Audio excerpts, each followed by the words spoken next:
Jono's representatives meet with Aston Villa, and could this be spelling the beginning of the end? Welcome to your Forest transfer news.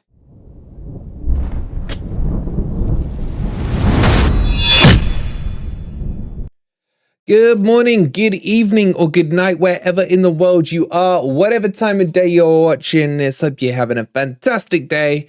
And welcome to your latest Nottingham Forest transfer news. In today's video, we will give you all the latest on what's going on with Johnson and now Aston Villa. We've got a transfer finally out the door in Sam Surridge. We'll bring you the details of that. And now another one looks to be on the cards, even though he played today. If you're enjoying the content, please don't forget to hit that like button. Subscribe to Forest Fan TV if you are new. And let's jump straight into this and talk about Jono. Okay, so the reports that are coming out today, and I think they've been even in the national newspapers and the Daily Mail, etc., are that Jono's representatives have met with Aston Villa late last week to discuss the potential move from Forest to the West Midlands club. And on top of that, they are claiming that Jono is interested in the move. And this is the one that's worried me. The whole Brentford story, I'll laugh at it. I'll still laugh at them now. I mean, I've upset their whole fan base with what we said on the video the other day. When I say their whole fan base, I think it's like 3 people in total. That's how insignificant they are. But this Villa one, I have more respect for Villa as a club than I do for Brentford. I think this has legs. And if Jono is interested, let's see where this one goes. Now, there's a lot to discuss. Look, there's good news and bad news in this. Because that BTEC Stadium club, Brentford, are in this and trying to hold on and make themselves significant, that will work out in Nottingham Forest's favour. Because as I mentioned in a previous video, it may create a bidding war. They will, to attract Jono, need to offer more money than Villa are. 1, for him as a contract, and 2, they're going to have to at least match Villa's bid or outbid them, sorry. But there's been no bids come in from Villa. As we mentioned to you, the way transfers work these days are completely different to back in the good old days where it was illegal to approach a player and talk to them. Most times, the player terms are agreed before they've even approached the club. And this seems to be the stage this is at between Johnson and Aston Villa. Now, there's been no communication from Jono out into us in the real world to say whether or not he wants to stay or go, or is he committed to Forest or what have you. And there's been nothing from the club. But this story is starting to gather pace as more and more reporters are talking about it. No verification from a source in the club or anything like that. We haven't heard anything, so I can't tell you how true it is. But it is worrying. But at the same time, we've talked about the financial situation at Nottingham Forest a lot. We've talked about if we want to bring in new players. Look, it's not dire, our situation, by any stretch of the imagination.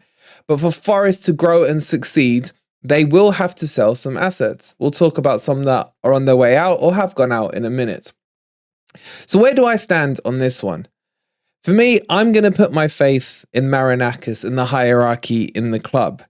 If they get an offer that's too good to refuse, and they decide to take it, I am a firm believer that Marinakis has the club's best interests at heart. I've backed him since the day he came in. I think he's done a wonderful job. Look how he's invested, written off debts and things like that.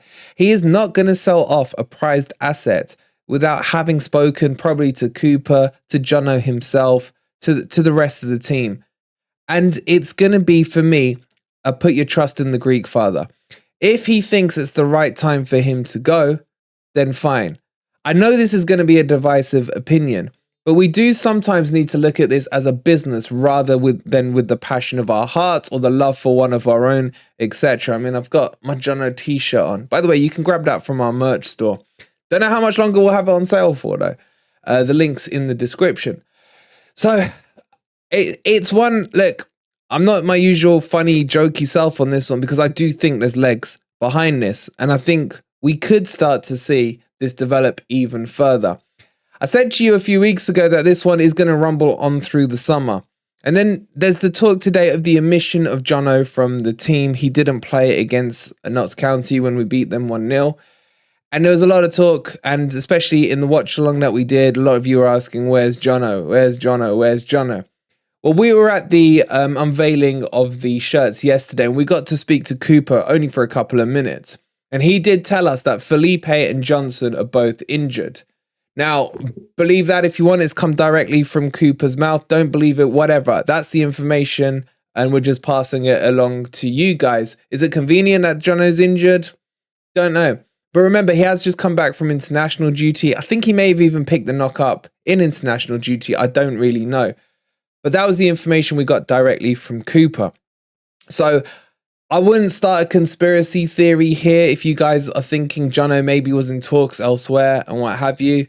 I'm going to take Cooper's word for it that he was injured, and it seems to be what he said was true. There's no reason not to believe it because Felipe wasn't in the matchday squad either today. So overall, we'll keep you posted as this develops. And the other thing to take into account is Villa are heavily linked in with Diaby. They've had their bid rejected. They still want to go in and get him. And I still am not convinced they've got enough funds to get both Jono and Diaby. You're looking at about probably touching near 100 million to get those two over the line. Have Villa got the funds? The Villa fans are telling me yes, they do. Do they need to strengthen both sides? Diaby is predominantly a right winger. He can play on the left wing. Maybe they're looking Jono on the right, Diaby on the left. I don't know. I don't really care what Villa are going to do. But I'll be surprised if they've got 100 million, and they still need strengthening in other departments as well. And they need squad depth because they've got European football. But there's just something in me, if I'm being honest with you, and this is just my opinion. I just feel this might happen. I hope I'm wrong. But if it does, I'm going to put faith that Marinakis has done the numbers, done the maths, done everything else, spoken to the people he needs to, and it will be the right decision for the club. But get your thoughts in down below. Which way do you think this one's going to go? I'm intrigued to find out. Okay, before we talk about Surridge, let me just touch on the whole kit debacle or issue that we briefly spoke about in the watch along. And I said in a previous video that I'll talk about the kit once it's been released. Obviously, I couldn't talk about it then because we were going to the unveiling. So let me have my 2 pence here. And I think the kits themselves, they are what they are. Look, every item of clothing or beauty or things like that is different and subjective in the eye of the beholder.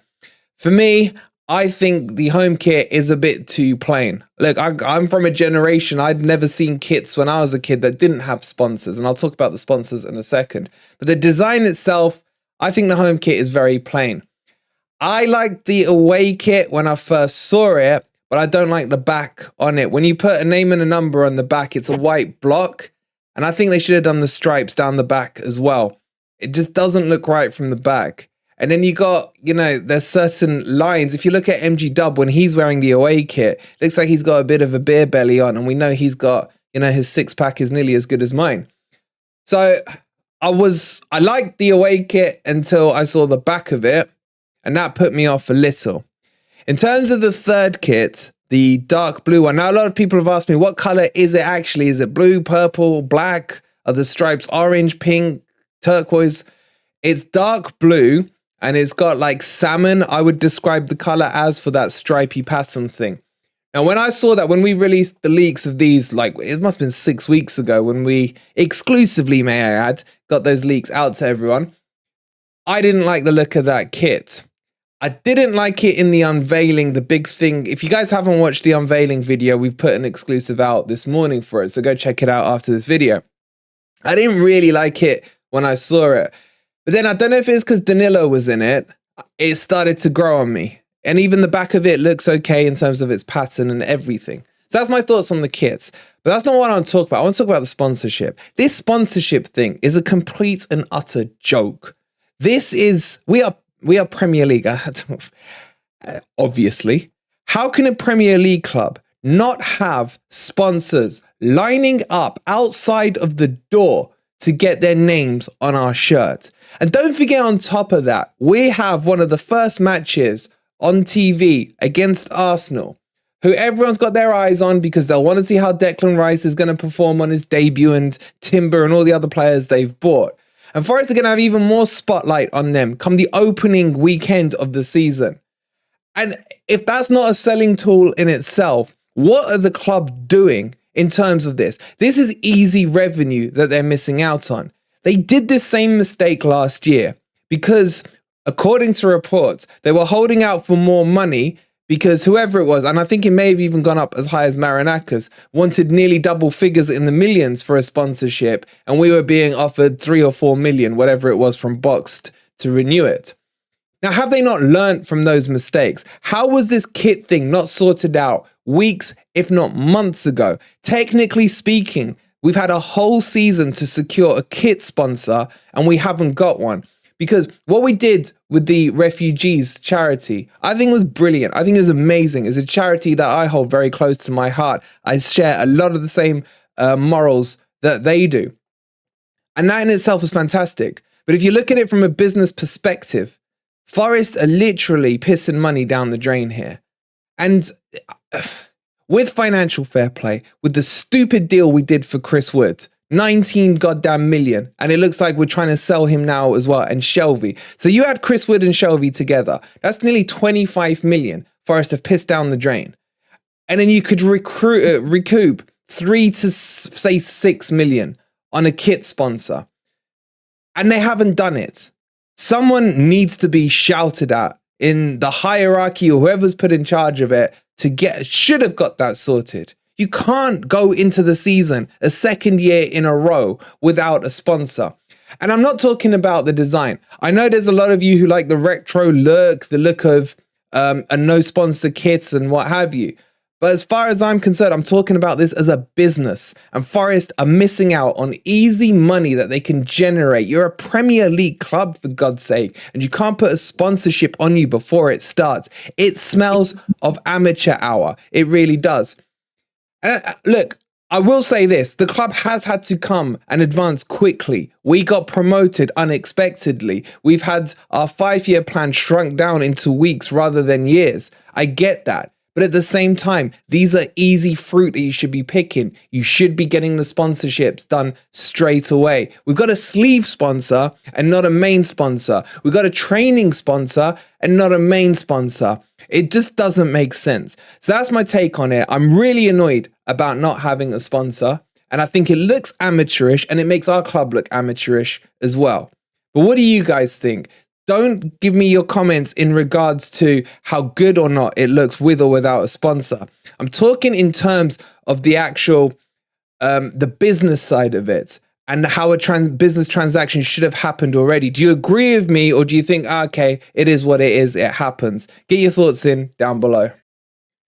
All right, so let's move to a player who's leaving Nottingham Forest, and that, of course, is Sam Surridge. Sam Surridge, who is linked to the likes of Leeds and a couple of other clubs, has now decided to move across the pond to Nashville in the MLS. And I gotta say, when I saw this transfer fee, I had to double check I could still count to 5. I had Sam Surridge valued at about 2.5 mil, pretty much what we bought him for. And we've been able to sell him for 5 million. And I think that's fantastic business. I know I've just said how crap we've been doing with the sponsorship, but when they do good stuff, you've got to praise it. And for me, that's a fantastic deal. Sam Surridge, as I've said pretty much the whole season, has not seemed like a Premier League player. He hasn't. I know a lot of you will argue and say he hasn't had his chances. But when he has had his chances, he hasn't really shone. He got 1 goal, I think, against Bournemouth in the Premier League.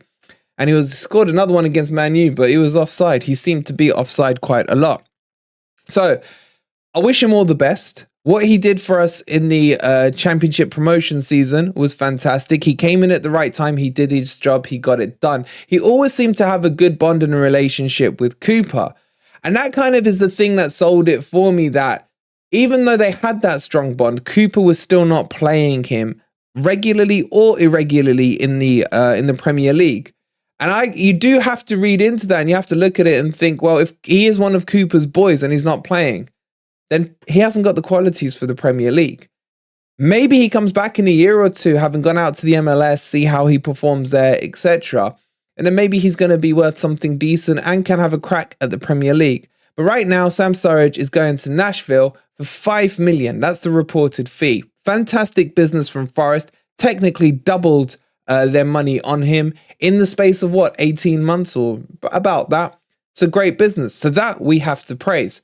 And the final story is about Dennis. And Dennis, who I thought had a poor game today against Notts County. I was really hoping he would perform. But again, if someone plays bad, you call it out as bad. He is linked still with Leeds, and Leeds are showing an interest in him, potentially trying to offload 2 players while they look to bring Dennis in. But will Dennis be willing to make that drop down into the Championship is the real question here. So although I think Forest will be ready to deal with Leeds, I don't know, or I'm not convinced that Dennis would want to drop back down to the Championship. Remember, he did play a couple of games last season for Watford before our deal got done with him. And does he want to go back to Championship is the question. There is still talks that he may consider a move to Saudi Arabia. That may still be on the cards. But I think it's fair to say that he's not really in the plans going forward. And as much as that hurts me, because I still firmly believe there's a good player in there, business is business at the end of the day. But what do you guys think about the Sam Surridge deal? What do you think about the Dennis deal? Let me know in the comments down below. Alrighty then, so that brings you up to speed with your latest Nottingham Forest news. We will be doing a live stream tomorrow where we'll give you the full inside story to the unveiling of the kits that we went to at Nottingham Castle yesterday. But more importantly, we'll be talking about all these transfers, getting your thoughts and opinions, and of course, reflecting back on the Notts County game. I'll save my thoughts on that game till tomorrow's stream. Until then, guys, please don't forget, if you haven't already, please do hit that like button. Subscribe to Forest Band TV if you are new. And we'll see you on the next video. Come on, you Reds.